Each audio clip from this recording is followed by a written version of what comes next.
RSC online class में आपका हार्दिक स्वागत है। और आपने अभी तक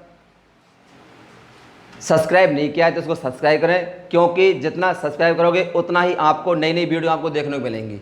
और इसके साथ साथ आप इसको शेयर करें और लाइक करें, क्योंकि शेयर करने से और लाइक करने से आपका जो अपडेट बढ़ेगा और आपका नॉलेज बढ़ेगा। देखिए, और आज का अपना टॉपिक क्या होगा? आज का अपना टॉपिक है संधि परिचय।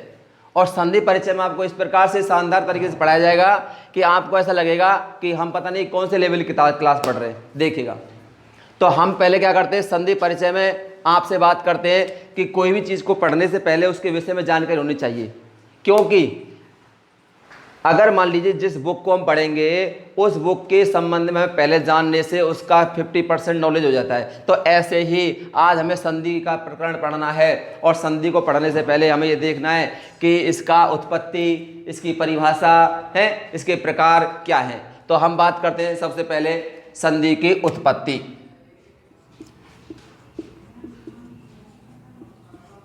संधि की उत्पत्ति। तो संधि की उत्पत्ति किस हिसाब से हुई है, किन शब्दों से हुई है? तो देखिएगा आपके सामने सम उपसर्ग, सम उपसर्ग है,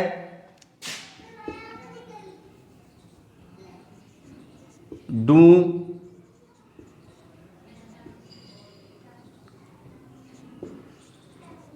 दुधाय, दुधाय धातु, और की प्रत्यय। क्या है? की प्रत्यय।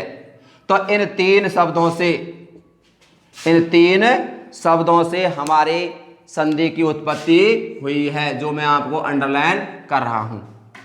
और देखिए, मैं आपको एक बता दूं कि जब हम कभी इस प्रकार से पढ़ते हैं तो क्या होता है कि ऐसी स्थिति में क्या होता है, आपको सम दिख रहा है, उपसर्ग है, दुध है, ये किपरी धातु है जिसको अपन क्रिया कहते हैं, और की क्या है? प्रत्यय। तो इसमें क्या है, कुछ ऐसे शब्द हैं, वर्ण हैं, जिनका यहाँ उपयोग केवल किसके लिए? उच्चारण के लिए है। किसके लिए? उच्चारण के लिए। तो हमें क्या करना है, उनको हटाना है। उन उच्चारण के लिए काम आते हैं केवल यूज करने में। तो देखो, जैसे हमें सम में तो सम रहेगा, क्या रहेगा? सम रहेगा। इसके बाद प्लस इसका और इसका हो जाएगा लोप। क्या हो जाएगा? लोप हो जाएगा। तो यहां बचेगा धा, प्लस इसमें से की का लोप हो जाएगा। किसका? की का। तो यहां बचेगा ई। तो इस प्रकार से स्थिति सामने आई हमारी। अब इसके बाद हमें क्या करना है, इसमें क्या है? आ। क्या है? आ। इस आ को हमें क्या करना है? लोप करना है। तो इसके लिए सूत्र आता है कौन सा? जिसका नाम है आतो लोप इति चय। यह सूत्र क्या करता है, इस धा में जो आ है उसका कर देगा लोप। तो स्थिति बन जाएगी सम प्लस धा प्लस ई, इस प्रकार से। ठीक है। अब क्या होता है, ये जो अपना अनुस्वार है म, इसको क्या हो जाएगा? इसको हो जाएगा अनुस्वार। क्या हो जाएगा? अनुस्वार। तो यहां स्थिति बन जाएगी, इस प्रकार से बना सकते हो, या दूसरा रूप क्या है इसका? इस प्रकार नहीं बन सकता, सन प्लस ध और प्लस ई। तो अब इनका संयोग करते हैं, चाहे तो आप इसको रख लो चाहे इसको रख लो। अगर इसको रखते हैं तो बनेगी हमारा रूप, ये वाला रूप बनेगा संधि। और अगर हम रखते हैं इसको तो रूप बनेगा संधि। तो इस प्रकार से हमारे दो रूप बनकर तैयार होते हैं। इसमें कोई भी अशुद्ध नहीं है, दोनों ही शुद्ध हैं। ठीक है जी, ये हमारी संधि की उत्पत्ति। दिक्कत किसी को? क्लियर? सम उपसर्ग है, दुधाय धातु है, की प्रत्यय है, सम प्लस धा प्लस ए, आतो लोप टीचे से लोप हो गया। इसके बाद सम प्लस धा प्लस ए, और इसको अनुस्वार कर दिया, या इसको देखो, ये अनुस्वार होते हैं, यानी कि जो वर्गों के पंचम वर्ण होते हैं उनको अनुस्वार कहते हैं। यम गण नम, यम गण नम। ठीक है ना? इस प्रकार से यम गण न और म, ये क्या है? ये अनुनासिक वर्ण है। क्या है ये? अनुनासिक, अनुनासिक वर्ण है। ठीक है। तो इस प्रकार से हमें इस प्रकार कोई दिक्कत नहीं होनी चाहिए। तो अब देखिए, अब हमारा ये हो गया संधि का उत्पत्ति। इसके बाद बात करते हैं संधि की परिभाषा। क्या करते हैं? संधि की परिभाषा। देखो बच्चों, हरीश सुनो, अब बात आती है संधि की परिभाषा। तो देखिए, संधि की परिभाषा मैं आपको सहूलियत के लिए थोड़ा हिंदी में पढ़ाना चाह रहा हूं, और नहीं मैं इसको संदेह परिभाषा, संदेह शब्द से परिभाषा, मैं इसको संस्कृत पढ़ा सकता हूं, लेकिन मैं नहीं चाहूं कि आपको समझ नहीं आए। मैं चाहता हूं आपको अच्छी तरीके से समझ आए, क्योंकि अगर आप ठीक तरीके से समझोगे तो दिक्कत नहीं आएगी। तो संदेह परिभाषा, तो अब संधि की परिभाषा क्या होता है, जैसे आपको बता दूं मैं, जैसे कि वर्ण संधान नंबर 1, वर्ण संधानम संधिर्भवति, यानी कि इसका हिंदी क्या हुआ, वर्णों की जो संधान माने मेल, जो वर्णों का क्या होता है, मेल, वर्णों के मेल को संधि कहते हैं, वर्णों के मेल को संधि कहते हैं। एक तो ये होता रहता है। अब जैसे वर्ण है, अब दूसरी संधि देखो, वर्ण द्वयो मेलनम संधिर भवति, यानी कि इसका मतलब हुआ कि दो वर्णों के मेल को क्या कहते हैं, संधि कहते हैं। ध्यान से सुनेंगे, दो वर्णों के मेल को क्या कहते हैं, संधि। वर्णद्वयो अर्थात दो वर्णों के मेल को संधि कहते हैं। एक परिभाषा, दो परिभाषा। तीसरी परिभाषा क्या होती है, इसको आप कर सकते हैं पाणिनि सूत्र के अनुसार, दयो वर्णयो। देखो तीसरी परिभाषा देखिएगा, द्वयो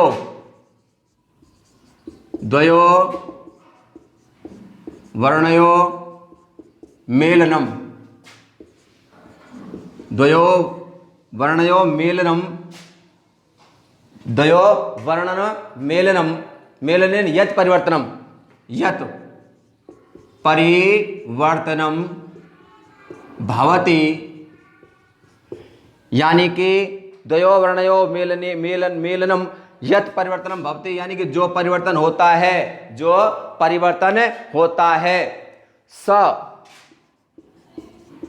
संधि कथ्यते, वह संधि कहलाती है। यानी कि जब दो वर्णों का मेल होता है तो वहां संधि कहलाती है। ये आपकी हो गई तीसरी परिभाषा। और एक लास्ट में बताता हूं, चौथी परिभाषा, जो अब किसकी है, पाणिनि के द्वारा है। किसके द्वारा, पाणिनि के द्वारा जो बताई गई है वह चौथी परिभाषा है। उसका मतलब है पर सन्निकर्ष संहिता, पर सन्निकर्षः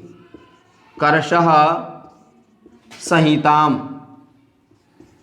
ये क्या है कि पाणिनि के द्वारा इसमें क्या बताया जा रहा है कि पर सन्निकर्ष, सन्निकर्ष मतलब परमाने, यानी परमाने जो पास है, बाद में सन्निकर्ष मान बिल्कुल नजदीक, सन्निकर्ष मतलब बिल्कुल नजदीक या पास में है। अर्थात ऐसे शब्द जिनके बीच में, ऐसे वर्ण जिनके बीच में कोई भी क्या ना हो, व्यवधान ना हो, अर्थात कोई भी वर्ण ना हो, वहां होती है संधि। इसका मतलब यह हो सकता है कि वर्णों की निकटता, वर्णों की समीपता को संधि कहते हैं। वर्णों की निकटता या समीपता को क्या कहते हैं, संधि कहते हैं। तो ये आपकी 4 प्रकार की संधि की परिभाषा हो जाती है। इसके बाद हम बात करते हैं आपसे संधि के भेद।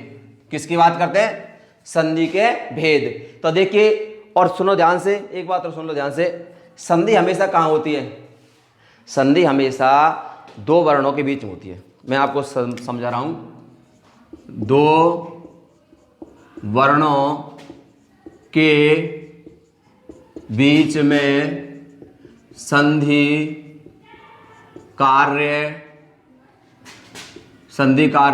होता है, यानी कि दो वर्णों के बीच में संधि कार्य होता है। लेकिन हमें यह बात नहीं पता है कि दो वर्ण कौन से होने चाहिए। अब मैं आपको बता रहा हूं दो वर्ण कौन से होने चाहिए। कि संस्कृत में जब संधि विच्छेद करते हैं तो उसमें होते हैं दो वर्ण, दो पद होते हैं। कौन से, संधि विच्छेद करते समय दो पद होते हैं। यानी कि जब हम संधि विच्छेद करते हैं कितने पद होते हैं? 2 पद। संधि विच्छेद करते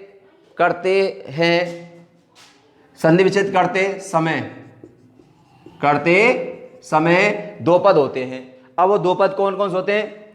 एक होता है पूर्व पद, दूसरा होता है उत्तर पद।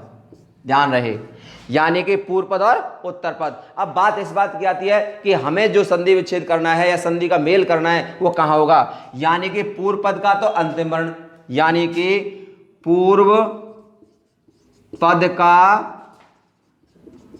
अंतिम वर्ण और प्लस उत्तर पद का प्रथम वर्ण। यानी कि मेरा मतलब हुआ कि पूर्व पद का तो अंतिम वर्ण होना चाहिए और उत्तर पद का प्रथम वर्ण। इन 2 वर्णों के बीच में क्या होती है? संधि होती है। अब आप कैसे समझोगे? तो देखिए मैं एक उदाहरण लाता हूं आपके सामने। मेरी बात समझ रहे हो? 2 वर्णों के बीच में संधि कार्य होता है, ठीक है। संधि विच्छेद करते समय 2 पद होते हैं, पूर्व पद और उत्तर पद। पूर्व पद का अंतिम वर्ण और उत्तर पद का प्रथम वर्ण। इन दोनों के बीच में क्या होती है? इन दोनों के बीच में संधि होती है। यह समझो आप। अब देखो कैसे होती है, अब इसको समझने की कोशिश करो आप।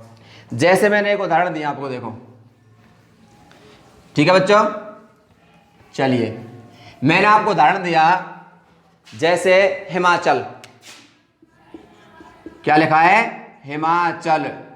तो हिमाचल शब्द जो आपको दिख रहा है, इसमें आपको समझना क्या है? देखो, मैंने लिख दिया पूर्व पद इधर। क्या लिख दिया? पूर्व पद प्लस उत्तर पद। अब हमने इसका किया संधि विच्छेद, तो यहां हो जाएगा हिम प्लस आंचल। क्या लिख दिया? हिम प्लस आंचल। तो अब हमें ध्यान रखना है कि हिम का अंतिम वर्ण क्या है? अ, और आंचल का प्रथम वर्ण क्या है? आ। दिख रहा है सबको? भाई हिम का तो क्या है? म में क्या है? आ। और इधर क्या है? उत्तर पद का प्रथम वर्ण क्या है? आ। तो जब हम इन दोनों का संयोग करते हैं, क्या करते हैं? संयोग करते हैं या इनका मैच करते हैं, तो हमें क्या करना है? इन दोनों को मिलाने से हमारा बन जाएगा आ, दीर्घ आ। क्योंकि यह कैसी संधि हो रही है? स्वर संधि है। तो जहां स्वर संधि होती है वह दोनों पूर्व पद में और उत्तर पद में दोनों में समान स्वर होने चाहिए। तो इसलिए यहां हो गई दीर्घ संधि और हमारा यह रूप बनकर तैयार हो जाता है हिमाचल। कोई दिक्कत किसी को? तो मैं आपको एक बार दोबारा बताना चाहूंगा कि पूर्व पद का अंतिम वर्ण और उत्तर पद का प्रथम वर्णों के बीच में संधि होती है, जो आपके सामने देखने को मिल रहा है। ठीक है? तो इस प्रकार से हमारा ये 3 बात हुई। संधि का उसका संधि का अपने उत्पत्ति बता दिया, उसका परिभाषा बता दिया और उसका उदाहरण बता दिया। अब बात करते हैं संधि के प्रकार। क्या बात करते हैं? संधि के प्रकार। अब देखिए क्या होता है। संधि मुख्य रूप से 3 प्रकार की होती है। 3 प्रकार की होती है और जो प्रकार आपके सामने में पेश कर रहा हूं। नंबर 1, इस प्रकार समझो, देखिएगा। नंबर 1 होती है अच संधि। कौन सी? अच संधि। अच संधि में क्या होता है? ये संस्कृत में अच संधि होती है और हिंदी में इसको कहते हैं क्या? स्वर संधि। ठीक है जी? संस्कृत में अच संधि और हिंदी में स्वर संधि। इसके बाद यहां हल संधि, इसको हिंदी में कहते हैं व्यंजन संधि। और इसके बाद आती है अपनी विसर्ग संधि। कौन सी? विसर्ग संधि। और जो अपने आप में पूर्ण है, अर्थात इसको विसर्ग को विसर्गी रहती है, इसमें कोई चेंजिंग नहीं होता है, इसलिए संधि होती है अपनी 3 प्रकार की। दिख रहा है सबको? तो इस प्रकार से हमें समझना है मुख्य रूप से। अब बात आती है इस बात की कि इनमें भी कुछ भेद होते हैं। इनमें भी कुछ भेद होते हैं, जो मैं आपको इस प्रकार से कुछ बोध आपको दिखा रहा हूं, समझा रहा हूं। जैसे अच में मैं आपको बताने जा रहा हूं, जैसे अच में होता है यण संधि। क्या होता है? यण संधि होती है। जैसे अयादि, ठीक है जी। जैसे गुण, गुण संधि। जैसे वृद्धि संधि। तो इस प्रकार क्या है, इसके ये पार्ट है। क्या है इसके? पार्ट। और ये कितनी होती है? 9 होती है। इनकी संख्या 9 होती है। लेकिन आपको ऐसा कोई ध्यान नहीं देना है, केवल आपको ये ध्यान रखना है कि इस प्रकार ये संधि के ही पार्ट है, असंधि के। जैसे कि ये हो गया है अयादि, हो गया गुण, हो गया और ये वृद्धि हो गया। ऐसे यहां इसमें भी होते हैं कुछ। जैसे देखो इष्टुत्व, इष्टुत्व संधि। इसके बाद इष्टुत्व संधि, इष्टुत्व संधि। और इसके बाद जसत्व संधि, जसत्व संधि। तो कहने का मतलब क्या है, ये भी इस प्रकार होते हैं। जैसे चर्त्व संधि, जैसे चर्त्व संधि। तो कहने का मतलब मेरा ये हुआ कि इसके भी पार्ट होते हैं। ऐसे ही इधर होते हैं। जैसे सत्व विसर्ग, सत्व संधि। जैसे ऋत्व संधि, ऋत्व संधि। जैसे उत्व संधि, उत्व संधि। तो कहने का मतलब मेरा ये हुआ कि इस प्रकार से ये संधियां होती हैं। ये ध्यान रखना है आपको, ये इसके पार्ट हो जाते हैं। तो कहने का मतलब मेरा आपसे ये हुआ कि मैं आपको इसके बारे में बताना चाह रहा हूं कि संधि कितने प्रकार की होती है। ये 3 प्रकार की होती हैं और इनके साथ साथ फिर इनके भी प्रकार होते हैं और इनका डिटेल से अपन अध्ययन करेंगे। लेकिन इससे पहले मैं आपसे कुछ नया जानकारी देना चाहूंगा। वो नई जानकारी क्या है कि शायद आपने बहुत समय से संधियां पढ़ी होंगी, लेकिन मैं कुछ नए अंदाज में पढ़ाना चाहता हूं। और वो अंदाज क्या है कि पाणिनि शिक्षा आपने पढ़ी तो नहीं है, लेकिन मैं उसके बारे में थोड़ा बता देता हूं कि पाणिनि जी ने तांडव नृत्य किया था। कौन सा? तांडव नृत्य। और जब तांडव नृत्य किया था तो उन्होंने क्या है, डमरू बजाया था। क्या बजाया था? डमरू। और जब डमरू बजा था तो उस डमरू की ध्वनि से, किससे? उस डमरू की ध्वनि से, यानी कि 14 माहेश्वर सूत्रों का निर्माण हुआ। किनका? 14 माहेश्वर सूत्र। यानी कि जब शिवजी ने अपना डमरू बजाया था तांडव नृत्य करते हुए, तो उस समय क्या हुआ था? 14 माहेश्वर सूत्रों की उत्पत्ति हुई। और उन 14 माहेश्वर सूत्रों के द्वारा ही पूरी व्याकरण संस्कृत की टिकी हुई है, अर्थात जो उसका आधार है।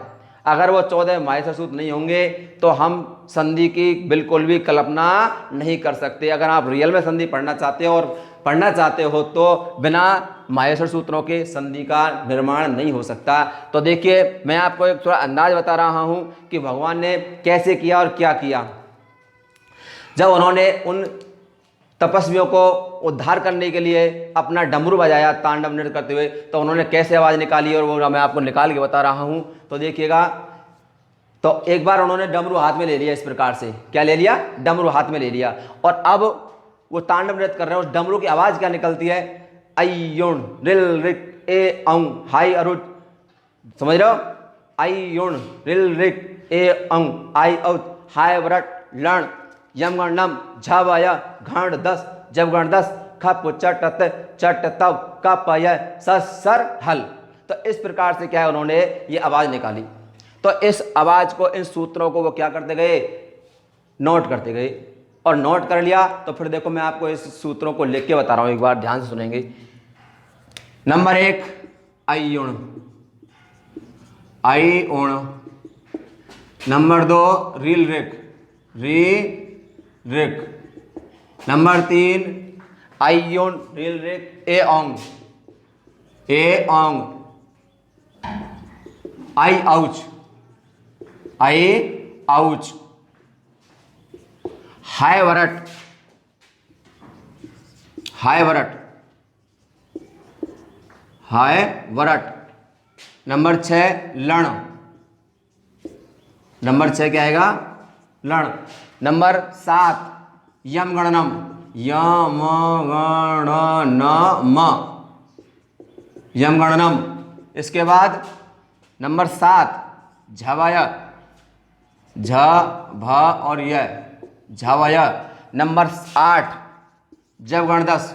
देखो आइयोन रेल रिक ए अंग आई औच हाइब्रट लण यम गणनम झवह घण दस, घण धस। नंबर 9 गणदस जब गणदस, जब गण, जब गण दस, जब गण दस। ख फ छ ठ च ट तब, खप चट चट तब। कपय यानी कि 9 का 10 और 11,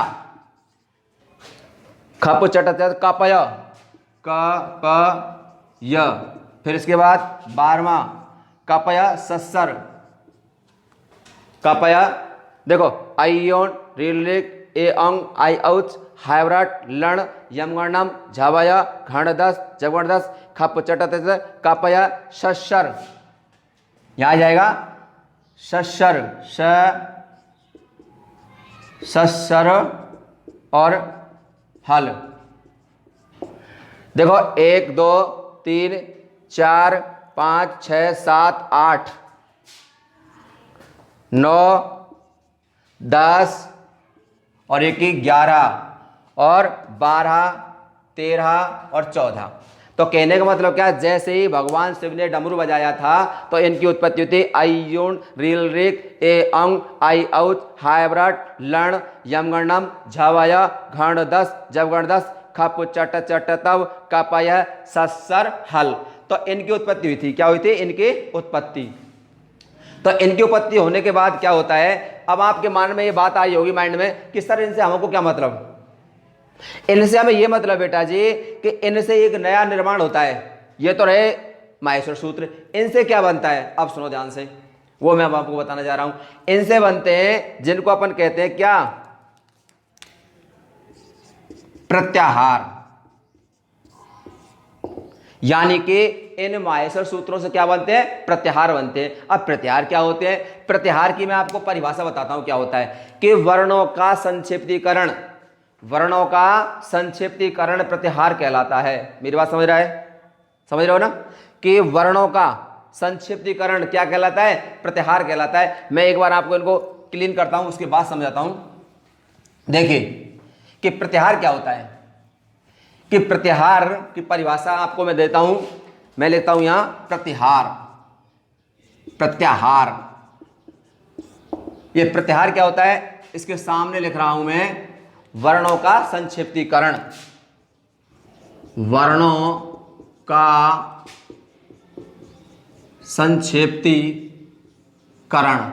यानी कि मेरा मतलब कहने का यह है कि वर्णों का संक्षिप्तीकरण कैसे आप समझोगे कि जैसे मान के चलिए हमने लिख दिया यहां अण, क्या लिख दिया, अण लिख दिया।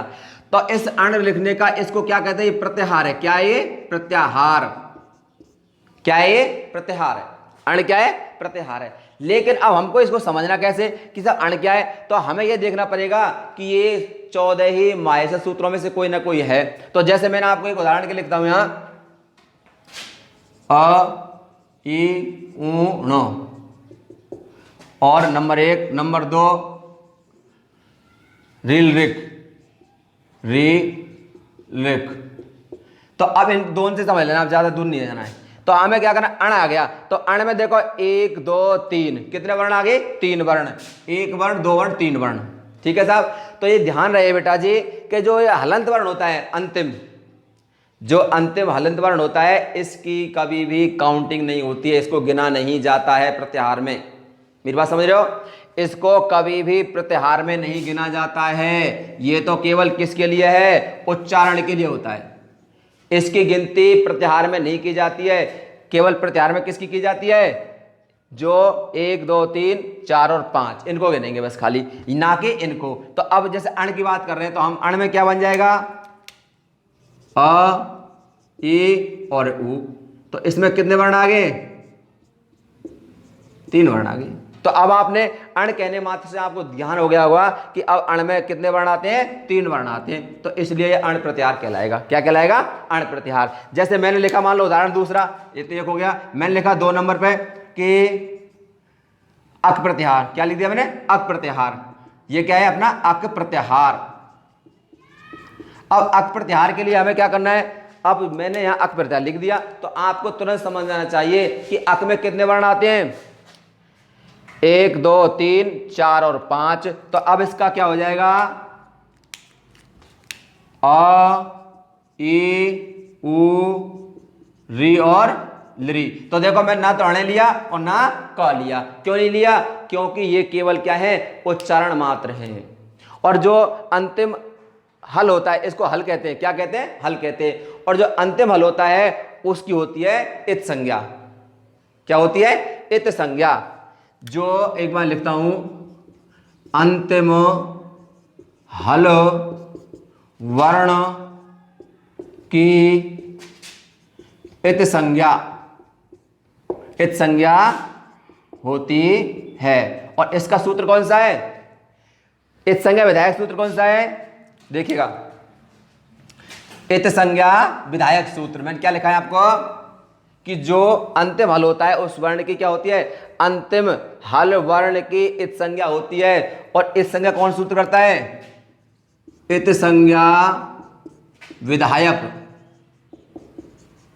इत संज्ञा विधायक सूत्र आपका है हलंत्यम। कौन सा है? हलंत्यम। ये हलंत्यम सूत्र है। ये क्या करता है? इत संज्ञा करता है। और इसका संधि से क्या होगा? हल प्लस अंत्यम। इस प्रकार जो अंतिम हल होता है उसकी होती है इत संज्ञा। क्या होती है? इत संज्ञा। तो इसलिए आपको ध्यान रहे कि जो अंतिम हल वर्ण आता है उसकी गिनती नहीं होती है, वो केवल किसके लिए होता है? उच्चारण के लिए ही उसका अर्थ किया जाता है या उच्चारण के लिए उसको रखा जाता है। और इत संज्ञा कौन करता है? इसकी हलंत्यम करता है। जो अंतिम हल होता है उसकी इत संज्ञा हो जाएगी। जैसे अ ई उ ण, अब इसकी क्या हो जाएगी? इत संज्ञा हो जाएगी। इसकी क्या हो जाएगी? इत संज्ञा। क्लियर है तक का? इसके बाद बात आती है कि इनकी संख्या कितनी होती है प्रत्याहारों की। जो प्रत्याहार होते हैं उनकी संख्या होती है कितनी? 42। यानी कि प्रत्याहार, प्रत्याहारों की संख्या ये होते हैं आपके कितने?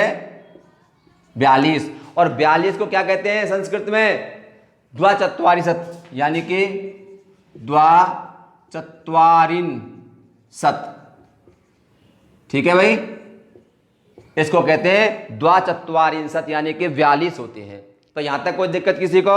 अब बात इस बात की आती है कि सर जी आपने हमको इतना पढ़ा दिया, लेकिन हमें ये तो बताओ कि इनका संधि में क्या उपयोग है। अब मैं आपको संधि की तरफ ले जाता हूं कि संधि में कहां उपयोग है इसका। ठीक है ना? तो देखिए, अब आप बात करते हैं संधियों की। तो संधियों में क्या है कि मैं आपको केवल थोड़ा सा परिचय दूंगा। संधि में यह है आपका, बस केवल ध्यान रहे कि जैसे मान लो अपन का यण संधि है, उदाहरण के लिए दे रहा हूं मैं, उसको कर नहीं रहा हूं। यण संधि क्या है? यण संधि। अब यण संधि में क्या दे रखा है जी? सूत्र है इसका। कौन सा सूत्र? क्या है इसका? इसका सूत्र है इको यण और ची। एक मिनट, इको यण ची, ये इसका सूत्र है। क्या है? सूत्र। और इसके साथ साथ क्या है? इसकी ओर दे रखी वृत्ति। इसमें है जैसे लिखा हुआ है, इसमें एक स्थान यण स्यात्, वृत्ति। वृत्ति का मतलब होता है अर्थ। एक स्थाने यण अचि परे संहिताया विषय।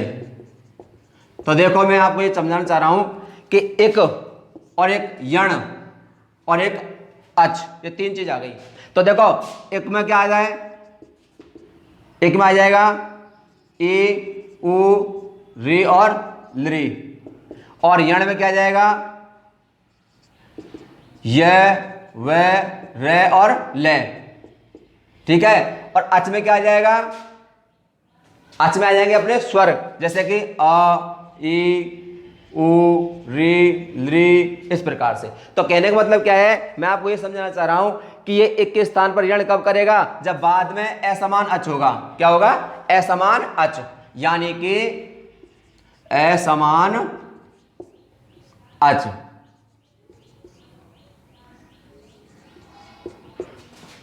असमान अच होगा, यानी कि यह कोई जब करेगा जब बाद में असमान अच होगा। तो मेरा कहने का मतलब आपसे ये हुआ कि ये जो है ना, ये प्रत्याहार कहलाएंगे। क्या कहलाएंगे, ये जो भी है ना गोला कर रहा हूं मैं, जो मैं गोला कर रहा हूं, ये सब क्या है, ये सब प्रत्याहार हैं। क्या है ये, प्रत्याहार। कौन कौन से, एक तो हो जाएगा एक हो जाएगा यण, एक हो जाएगा अच, ये क्या है, प्रत्याहार है। और इन्हीं के आधार पर हम क्या करते हैं, संधि का निर्माण करते हैं और संधि कार्य करते हैं। और ये ध्यान रहे सब बच्चों को, कोई अगर आपको प्रॉब्लम है तो आप कमेंट बॉक्स में अपनी प्रॉब्लम रख सकते हैं, और इसको सब्सक्राइब करें, इसके साथ साथ इसको लाइक भी करें, और ये बहुत ही रीट लेवल काम भी आएगा। अगर आपका कोई बहन भाई अपना आपसे बड़ा है, वो अगर रीट तैयारी कर रहा है तो इसको वे देख सकते हैं। आपका तो है ही। और ये सबसे मेन बात क्या है, ये 6 क्लास से लेकर के और 10th क्लास तक का मैटर है, इसको कोई बच्चा पढ़ सकता है, कॉमन है सबके लिए ये। ठीक है, आज का ये अपना टॉपिक यही समाप्त होता है। थैंक यू, धन्यवाद।